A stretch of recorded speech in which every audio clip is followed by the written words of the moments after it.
Welcome everyone to KREM 2 News at noon. I'm Whitney Ward in for Laura Papetti today. We want to start as we take a live look outside. Hey, the sun is shining. I would say a pretty great start to our second week of November. We want to check in here with meteorologist Jeremy Legoo in the KREM 2 Weather Center. Jeremy, it's beautiful outside actually. Yeah, and I think you really hit the nail on the head there, Whitney. It's the second week of November. Keep that in mind as we head into the afternoon, and keep that in mind when I show you this number.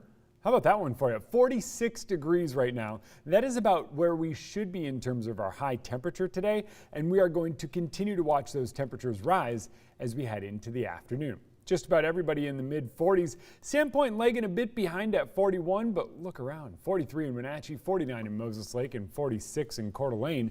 We'll continue to watch the sun really work its way out this afternoon and bump our temperatures up. We'll be up near 50 degrees later on today. It's going to be a warm one. But then that sets the stage for what happens tonight as clouds build while temperatures drop. Right now, not much cloud cover to talk about, but that's going to change as the sun goes down tonight. Clouds build in, then our showers early tomorrow morning. It's likely we even see a little bit of snow mixing in with the rain here in Spokane, but by the middle part of the day, that should start winding down, and by tomorrow afternoon, might even see some sun. So anywhere that does see snow, well, it's likely it doesn't last long.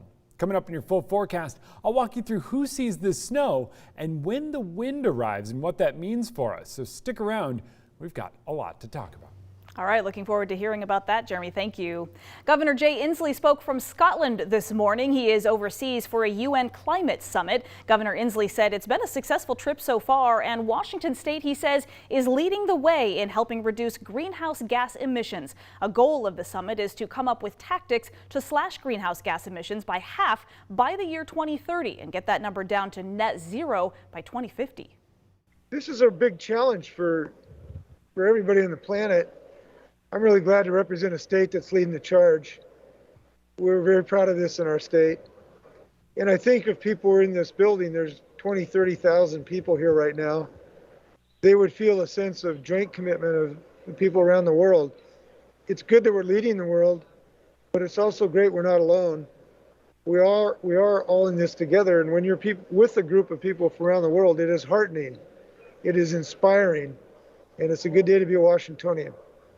That climate conference wraps up today. It started on Halloween. Nearly 2 years later, Canadians are finally allowed to cross the border into the United States today. The border shut back down in March of 2020 and then reopened for Americans in August. The closure, though, had a major impact on those with homes in Point Roberts, which is a Washington town but surrounded by water on 3 sides and Canada to the north. So you can't get there on land except if you pass through Canada. It is estimated 85% of the town's economy relies on business from Canadians. You know, there's a lot of Canadians that will strictly, not bring any groceries from Canada. We will just really, really support those businesses who've suffered for almost 2 years. Yeah. So to enter the U.S., Canadians will now have to show proof of COVID vaccination. The U.S. also will not require a negative COVID test to enter, but you will need one to get into Canada. The search continues for a Seattle fire deputy chief who disappeared in central Washington. First responders from across the state have spent the last several days searching for Deputy Chief Jay Schreckengost. The veteran firefighter disappeared during a hunting trip in Kittitas County. He had actually sent a last text to his family on Tuesday saying he was going to scout elk for a hunt in a rugged area of the Cascade Mountains.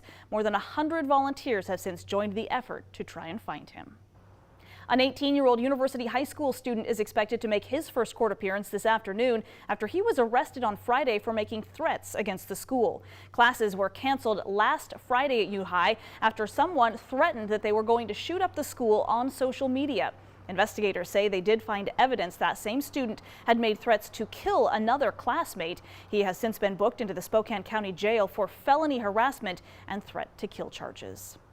The ATF agent who was shot at a West Spokane motel has now been released from the hospital. However, authorities are still looking for 2 suspects they consider to be armed and dangerous. That shooting happened on Friday evening at the Motel 6. This is in the Sunset Hill neighborhood.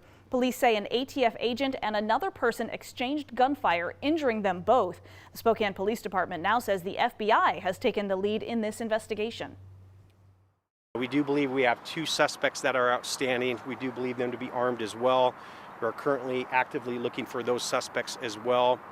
SPD SWAT did search the area with canine units. They were not able to find 2 other suspects. So far, no descriptions of those suspects have been released yet. A federal appeals court in Louisiana has temporarily halted the Biden administration's vaccine mandate for large businesses. The court says that delay was due to potential statutory and constitutional issues.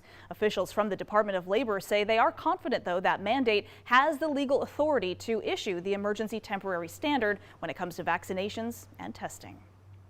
A new pill from Pfizer could soon be approved to treat COVID-19. Results from a new study show the drug reduced hospitalizations and deaths by 89% in high-risk adults.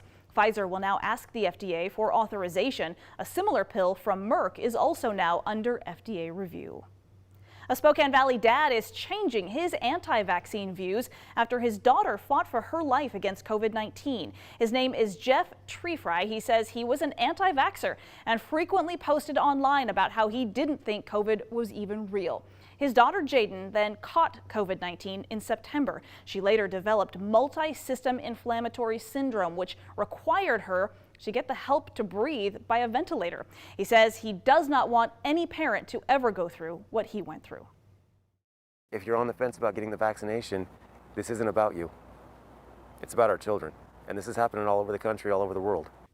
So his daughter is now recovering. It's believed she shouldn't have any long-term effects from her lengthy battle with COVID-19. Well, Tom's Turkey Drive is happening right this minute, and a $20 donation will help buy a family of 4 a Thanksgiving dinner. Right now, you can donate at Rose Hours or online at KREM.com. As we head to break, here, though, is a message from our Tom Sherry.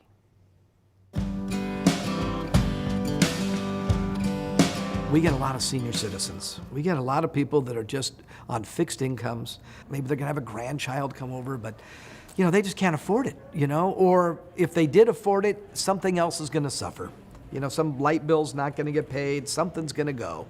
Bus pass isn't gonna get purchased that month, something has to go.